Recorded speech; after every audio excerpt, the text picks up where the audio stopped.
It was here at Fort Fisher in 1837 where Texas Rangers were first garrisoned to protect this part of the Texas frontier and the New Chisholm Trail. The city of Waco soon sprang up around the fort and has become the bustling city that we see today. And it's here that the Texas Rangers are honored for their valor.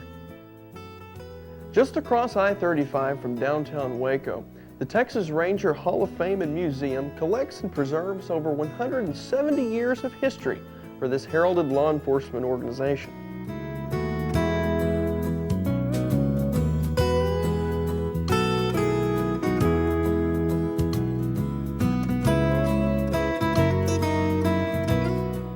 The Hall of Fame and Museum is the official state-designated museum for the Texas Ranger Law Enforcement Agency.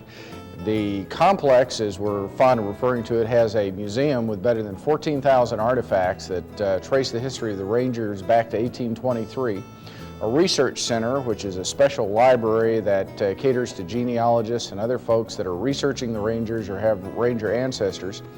And the Hall of Fame. The Hall of Fame is dedicated to 30 Texas Rangers who either died in the line of service or made a major contribution to the development of the Texas Rangers.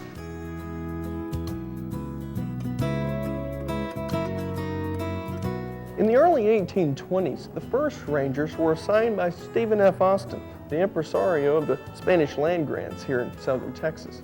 These Rangers were assigned to protect the frontier men and women from marauding Indian raids from the north, and they assumed that military role until well after the Civil War. At that time, they became more of a law enforcement organization and are heralded as such an organization to this day.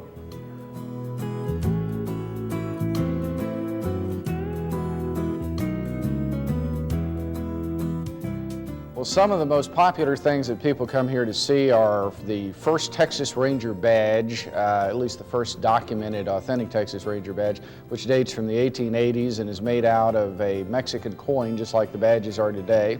We have a lot of the material associated with the desperados Bonnie and Clyde, who were run to ground by a Texas Ranger. And we have materials that are related to current Texas Rangers who have retired in the last 10 or 15 years, including such items as the Medals of Valor that some of them have won for resolving things like hostage situations.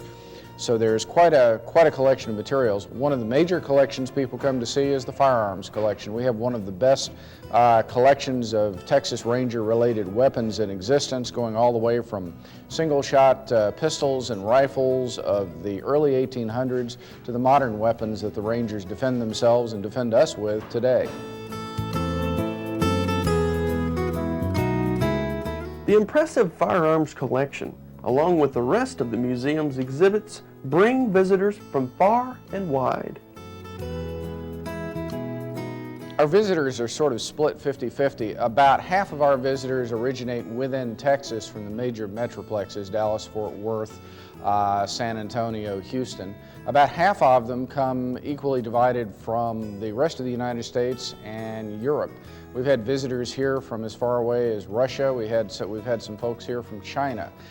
We think about the Texas Rangers as being purely a Texas or an American phenomenon, but you find such things as the best-selling comic book in Italy is a Texas Ranger comic book. So the Rangers are well known all over the world. Walker, Texas Ranger, which is our most recent piece of pop culture, was translated into something like 18 languages and is broadcast all over the world. I haven't seen the Arabic version of Walker, Texas Ranger, but I understand there is one.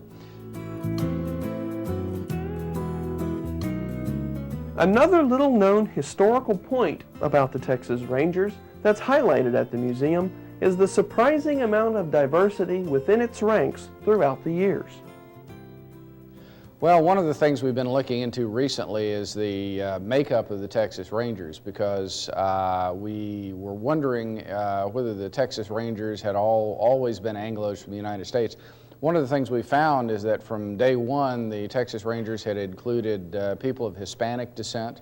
African Americans have been involved heavily in the Rangers. So there's a tremendous history there that's just being unearthed, and I think will be much more interesting over the years.